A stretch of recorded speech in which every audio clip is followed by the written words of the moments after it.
do better, honestly. Our final speaker, Shabbir Lakha, a national officer of the Stop the War Coalition. Shabbir has campaigned extensively against war in the Middle East and elsewhere and for Palestinian freedom. He's an anti-fascist and he's written on the links between Islamophobia, Palestine, and fascism, as the last speaker just described. We're entering that era. We are in that era. He's also clear that we can't separate foreign policy from domestic policy. And so I want to hear his thoughts, and I hope you guys want to hear it. Please give a round of applause to Shabbir Lakha.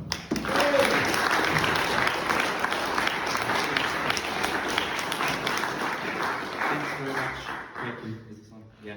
And thanks everyone for coming here today, and to the speakers who've been absolutely brilliant.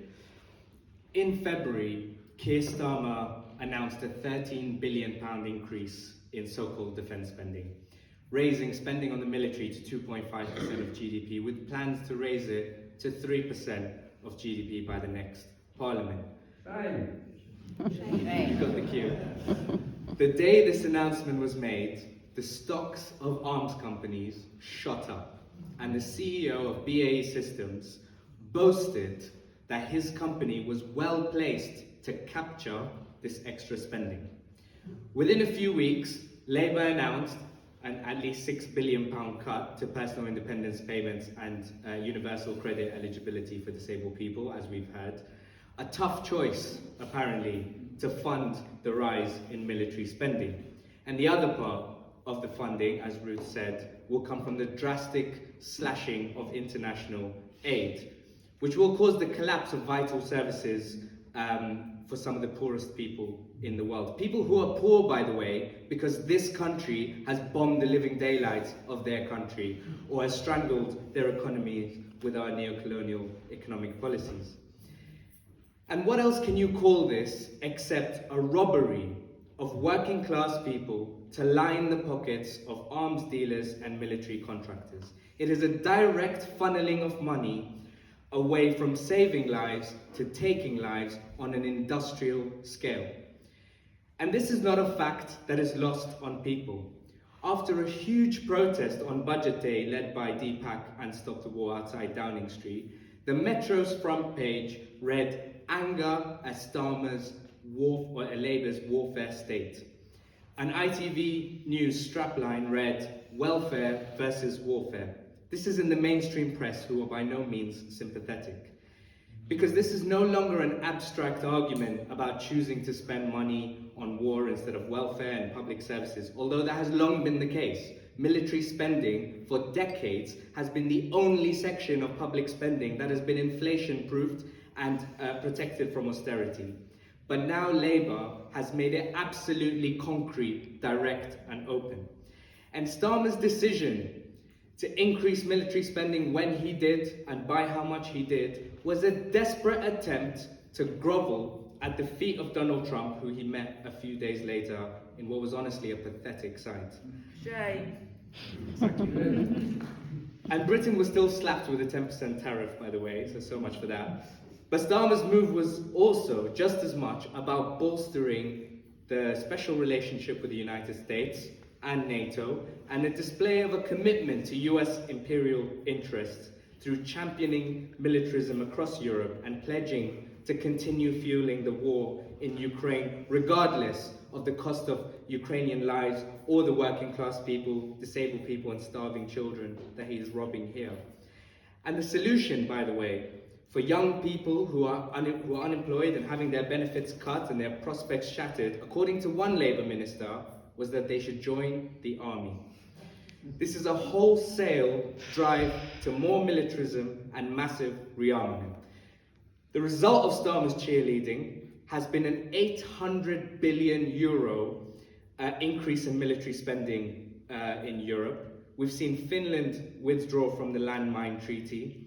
And of course, we've seen the continued military support for Israel as it escalates its genocide on the Palestinian people.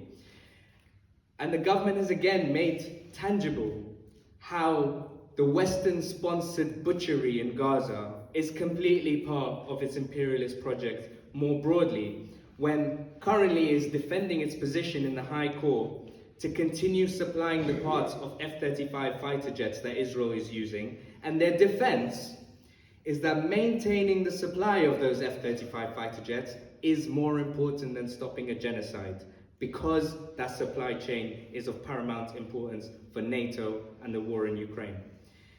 And the second side of this is that Starmer has committed himself to a Tory ideology around the economy. Labour has committed itself to maintaining these arbitrary fiscal rules, so that alongside cuts to benefits, there is no extra funding for the NHS. Pay rises for health workers will have to be found within existing budgets, which will mean cutting services of a healthcare system already on its knees. Similarly for education, and alongside massive job cuts in the NHS and the civil service. And all of this at the same time is refusing adamantly to tax the rich.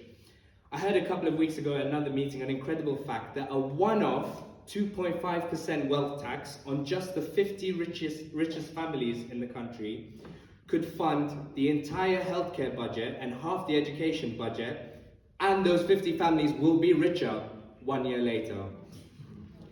And Starmer is now in a position where Reform, a party led by a banker, a former banker, can oppose some of his austerity policies and present itself as a party of the working class, while the Labour Party is defending the logic of Thatcher and George Osborne and using the words of Enoch Powell.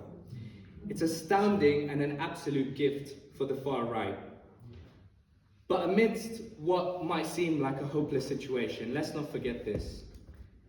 As Corinna said, the majority of the public oppose the genocide in Gaza. The majority of the public oppose sending weapons to Israel.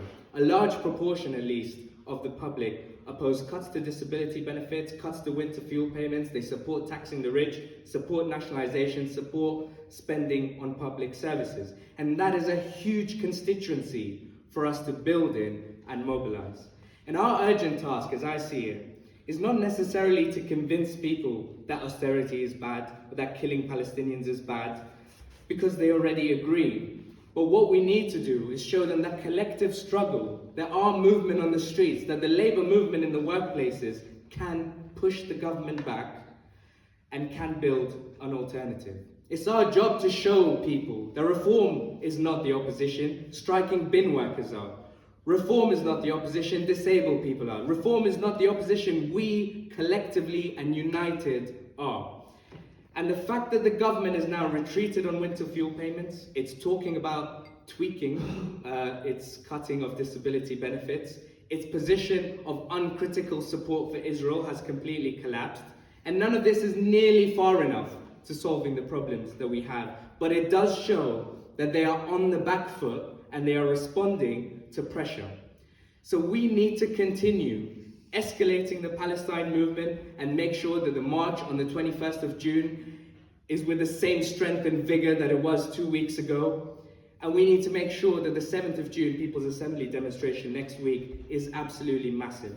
Because there will be a moment when we can bring together the broadest section of the working class to demand welfare, not warfare, and to show Starmer that the only strangers on this island are him and his chums in Westminster, and that the 7th of June demonstration will not just be a demonstration of itself, but it will be a launch pad for a wave of campaigns across this country against every set of cuts that Labour intends to put forward, and that it will culminate in a national march against the Labour conference in September in Liverpool. We have to make it clear that as long as Starmer is attacking any section of the working class, he is attacking every section of the working class. So long as he is impoverishing us, so long as he is taking away our democratic rights, as long as he is supporting the genocide against the Palestinian people, he has us to answer to, and we will make him pay for it. Solidarity.